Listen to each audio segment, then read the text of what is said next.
तो ये last lecture है हमारे एरोमेटिक अमीनो एसिड के बारे में। जैसे पहला लेक्चर तो हुई है, पहला लेक्चर आपने देख लिया होगा कहीं, तो पहले तो उसे देखिए, वो ज़्यादा महत्वपूर्ण है, ये उतना ज़्यादा महत्वपूर्ण नहीं है। कुछ एक्सपर्ट है ट्रिप्टोफैन मेटाबॉलिज्म का, वो इम्पोर्टेंट है, 2-4 डिजीज़ के बारे में पढ़ेंगे।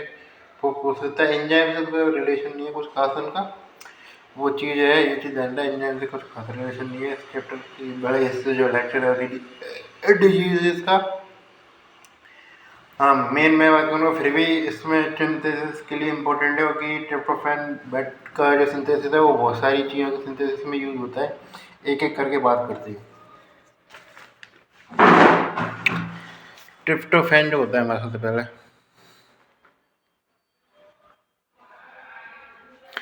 वो करता है इस तरीके से पहले हम बात कर रहे हैं, तो ये ग्लूकोजेनिक या कीटोजेनिक में, तो ग्लूकोजेनिक कीटोजेनिक दोनों रहता है।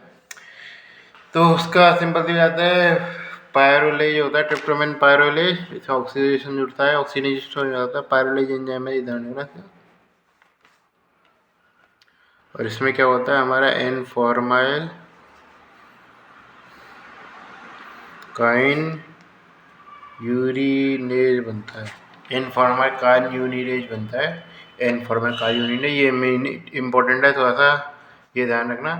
एन फॉर्माइल काइन यूरिनेज से क्या बन जाता है, काइन यूरिनेज, एन फॉर्माइल काइन यूरिनेज से एन काइन यूरिनेज बन जाता है। तो इस तरह फॉर्माइल ग्रुप अलग हो गया। टाफ्टा से क्या बन गया, टाफ्टा आता है यूज टाफा, उससे क्या बन गया, फॉर्माइल टाफा बन गया।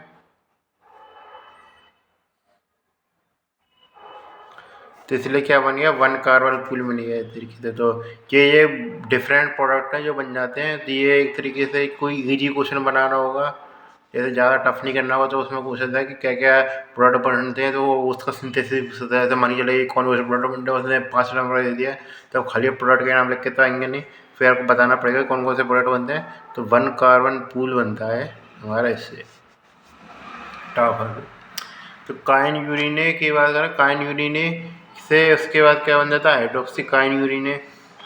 उसके बाद हाइड्रोक्सी काइन यूरिने से सिंपल सी बात है, मेन प्रोडक्ट बन जाता है हमारा 3 हाइड्रोक्सी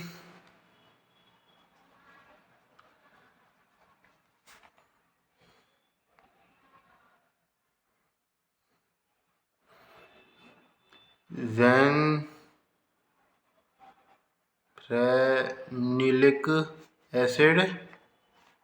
इसको इनसे एंजाइम की बात करेंगे, काइन यूरिनेज एंजाइम से पार्ट करता है। उसमें कौन सा होता है, कोफैक्टर, B6 कोफैक्टर होता है, ये चीज़ ध्यान रखना। इस प्रक्रिया में क्या निकल जाता है हमारा, वो निकल जाता है हमारा, इधर एनालिन निकल जाता है। तो एनालिन किस में यूज होता है, एनालिन का मैंने बताया सीधे पायरुवेट बना सकता है ट्रांसएमिनेशन रिएक्शन से। तो एनालिन से क्या कहते हैं, पायरुवेट बन जाता है। तो पायरुवेट क्या होता है, ग्लूकोलाइसिस वाली प्रक्रिया में काम हो गई, एनालिन पायरुवेट बन जाता है। फिर हाई हाइड्रोक्सी एसिटिक एसिड से फिर इसके 2 साइकिल स्टार्ट हो जाते हैं। एक साइकिल तो जाता है क्या हमारा, इस तरीके से कीटोजेनिक पाथवे जो चलता है उसमें, इसमें जैसे बाद में अमाइनो कार्बोक्सिलिक म्यूकोरेल्डिहाइड बन जाता है। उससे ऐसे करके लास्ट स्टेप में क्या बनता है हमारा, बनता है हमारा एसिटाइल को एंजाइम है। तो एसिटाइल को एंजाइम ये भी था, एक तरीके से प्रोडक्ट था, बाई प्रोडक्ट था, वो बीच में आ रहा था। मतलब कीटोन बॉडी तो नहीं है, लेकिन ये कीटोन बॉडी सिंथेसिस का प्रोडक्ट तो है ये, इसलिए एसिटाइल को एंजाइम ये याद कर रहा था। सारी चीज़ जरूरी नहीं है आप लिखें, इतना भी लिख के आ सकते हैं आप चाहे तो। मेन चीज़ है इसमें ये वाला पार्ट है, थोड़ा सा इंपॉर्टेंट है। 3 हाइड्रोक्सी देंथिनिक एसिड से क्या बन जाता है, क्यूनोलिक एसिड बन जाता है। क्यूनोलिक एसिड से क्या बनता है हमारा, नियासिन से क्या बन जाता है हमारा, NMN बन जाता है। फिर उससे होता है NAD, मतलब डेस्मोइड MED बनता है, उसमें NAD सीधे बनता है, डेस्मोइड NAD, और उससे क्या बन जाता है हमारा NAD+ बन जाता है। इसमें मेन एंजाइम एक ही आता है हमारा, नियासिन से इसको कन्वर्ट हमारा NMN का, वो क्या नाम आता है उसका, quinolate phosphoribosyl transferase, quinolinate phosphoribosyl transferase main enzyme रहता है। मेन इसमें क्विनोनोलिक एसिड ध्यान रखना है मेन प्रोडक्ट के रूप में, उसी से रिलेटेड एंजाइम है। बाकी नियासिन भी घूमता रहता है चाहिए, नियासिन मोनोन्यूक्लियोटाइड डेस्मोन NAD ये चीज़ें क्विनोनोलिक एसिड याद रखना है। इसमें तो बाय प्रोडक्ट लिखना है, जैसे जैसे मान लीजिए शॉर्ट करनी होगा तो एमाइनो कार्बोक्सिलिक म्यूकर एल्डिहाइड ध्यान रखना है, उसके बाद सीधे एसीटेट तक पहुँचा सकते हैं एमाइनो एसिड ये चीज़। तो इसलिए सिंपल सी बात है, मेटाबॉलिज्म में पहुँच गए। फिर आता है हमारा में चीज, इससे अब क्या पता लग रही है, जो सिंपल सी बात है नियासिन होता है वो NAD विटामिन B3 होता है। ये प्रोडक्ट दिया गया जैसे एसिटो कीटोजेनिक में आ गया, तो वो किस पे डिपेंड है, B6 पे डिपेंडेंट है। तो इसलिए काफ़ी बार पूछा जा सकता है B6 डिपेंडेंट B3 डेफिशिएंसी क्या होती है।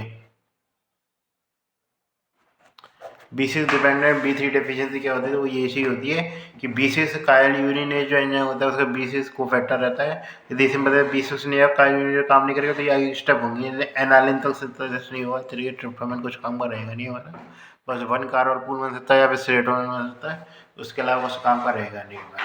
ये चीज़ है, तो ये पीच पूछ सकता है, मेन चीज़ आती है इसमें। और बाकी की मेन चीज़ इसमें रहता है वो रहता है हमारा सेरोटोनिन, जो सिंपल सी बात है मेन इसका है, एक तरीके बाई प्रोडक्ट है। इससे रिलेटेड हम डिजीज़ के बारे में पढ़ते हैं काफ़ी सारी। मेरे से इसमें डिजीज़ आती नहीं है, मतलब फार्माकोलॉजिकल एक्सपर्ट से बहुत ज़्यादा पढ़ा जाता है इसका। मेन ध्यान रखना कि 60 मिलीग्राम ट्रिप्टोफैन से क्या बनता है हमारा 1 मिलीग्राम नियासिन बनता है, ये ध्यान रखना।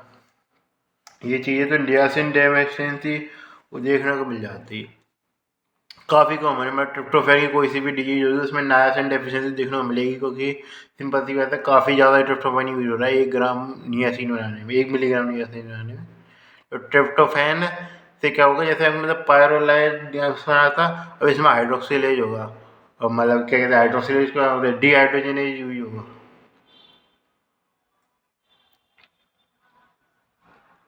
तो मतलब BH2 से BH4 वाला कन्वर्जन था और पड़ा होगा BH4, और उसमें भी जैसे मैंने बताया नहीं O2 लगता है और H2O निकलता है। ये चीज़ ध्यान रखना। हाइड्रोक्सिलेज बोल देते हैं जैसे इस जगह तो हाइड्रोक्सिलेज है, तो ये जगह कुछ जगह डीहाइड्रोजनेज भी बोल सकता है। तो ये चीज़ है। तो उसके बाद हमारा 5HT वाला काम है वो शुरू हो जाता है, कुछ जगह सेरोटोनिन को 5HT भी तो बोलते हैं, जैसे मैं तो 5HT यूज़ करता हूँ ज़्यादा सेरोटोनिन के लिए। तो 5HT में का मतलब क्या है, 5 हाइड्रोक्सी ट्रिप्टोफैन, ट्रिप्टोफैन ये हमारा सेरोटोनिन बनानी है, वो इसके बाद बनेगा। वो बनता है हमारा 5HT में ही रहता है। इसका क्या नाम होता है हमारा 5-एडेस्टिन ट्रिप्टामाइन।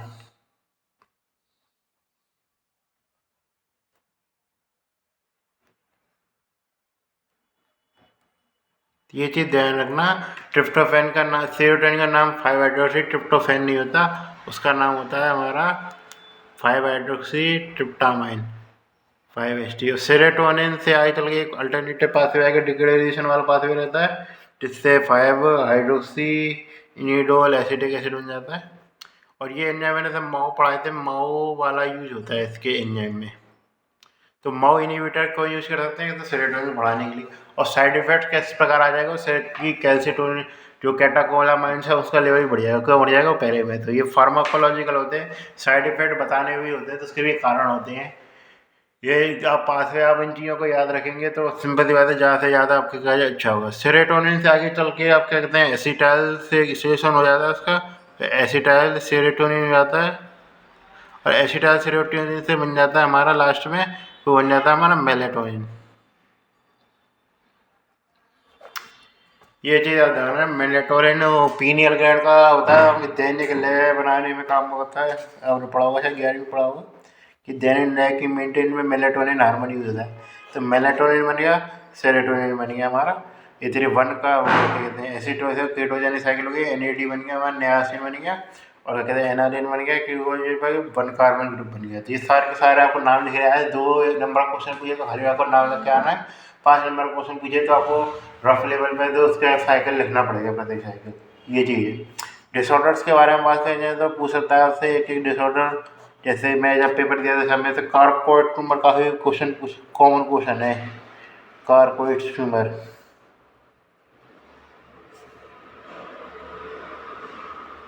तो कार्पोरेट ट्यूमर ध्यान रखना, इसमें अर्जेंटोमॉर्फिन सेल होती हैं, उनका ट्यूमर होता है।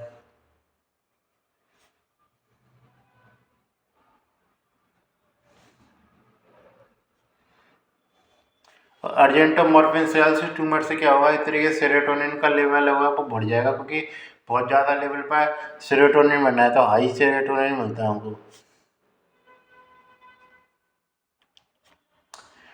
इसके अलावा इसमें सेरोटोनिन के बहुत सारे सिम्टम हो सकते हैं, तो फिर हम फार्मा में चर्चा करेंगे। बस ये ध्यान रखना, इसमें हाई सेरोटोनिन मिलता है हमको, सिंपल सी बात है, जिसके कारण कि ये सिंपल सी बात है मेंटल लेवल पे डिफेक्ट देखने को मिलेंगे, ये चीज़ है। तो ये चीज़ ध्यान रखना, सिंपल सी बात है। जो एक न्यूरो ट्रांसमीटर है सेरोटोनिन का, जो मेन आता है वो है एंटी डिप्रेसेंट में यूज होता है सेरोटोनिन। तो सिंपल सी बात है, डिप्रेशन का उल्टा लगा सकते हैं कुछ हद तक। ये सिम्टम वगैरह ये थोड़ा सा मेडिसिन एक्सपर्ट में भी नहीं चला गया, तो सीधे साइकेट्रिक में ही पहुँच गया। तो इसलिए तो इसके बाद फिर सेपरेट लेक्चर ही होगा इसका, तो क्योंकि सिंपल सी बात है, ये इसका ज़्यादा कुछ खास कोरिलेशन नहीं है, बस थोड़ा सा साइकिल दे रखिए।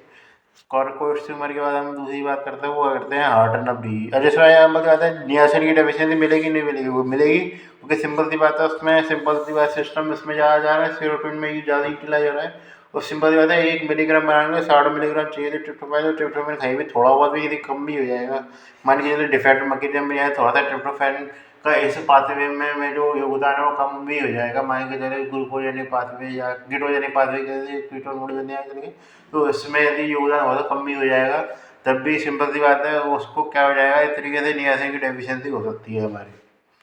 दूसरी चीज़ आती है हमके हार्ट नर्व डिजीज, ये भी एक इम्पोर्टेंट टॉपिक है हमारा। हार्ट नर्व डिजीज में क्या होता है, ले देता हूँ।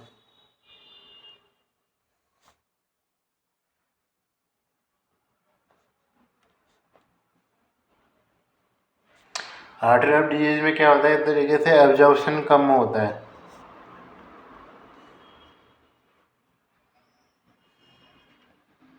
किसका, ट्रिप्टोफैन का।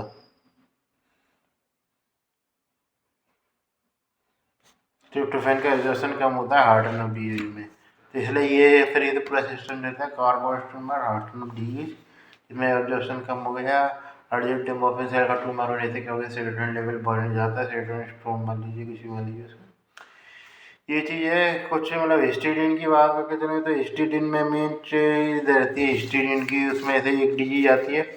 हिस्टीडीन का मेन चीज़ ध्यान रखना, हिस्टामिन सिंथेसिस में यूज किया जाता है। हिस्टामिन मेन रूप से रेडनेस क्रिएट करता है, हमारा वेसोडाइलेशन करने का कम कर सकता है हमारा, जिसके कारण से मतलब ब्लड का फ्लो हो जाता है हमारा आसानी से, जो इस तरीके से इन्फ्लामेटरी सेल है वहाँ का पहुँचना आसान हो जाता है, जहाँ पे सिंपल सिस्टम होती है। तो स्टार्डिनीमिया होती है डी इसमें, स्टार्डिनीमिया पूछता नहीं है वैसे, मैं बताया तो स्टार्डिनीमिया में क्या क्या होती है, डी होती है, लीड होते हैं स्टी डी एंजाइम की कमी होती है।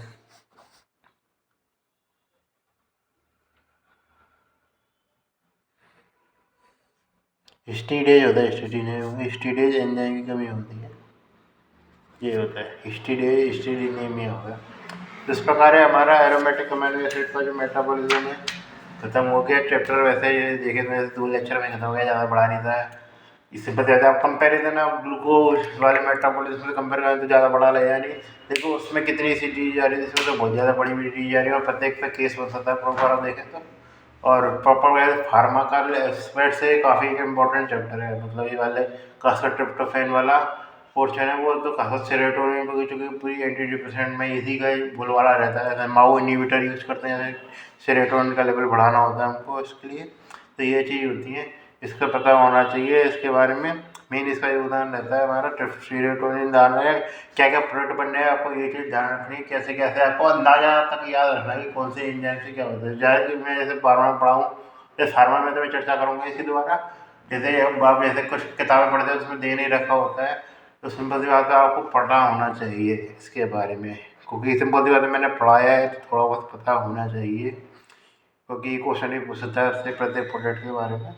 कुछ भी पूछ सकता है, एक आध दो क्वेश्चन तो आता ही उल्टा ही है। तो ये चीज़ है। तो ये हमारा एरोमेटिक अमीनो एसिड खत्म हो गया।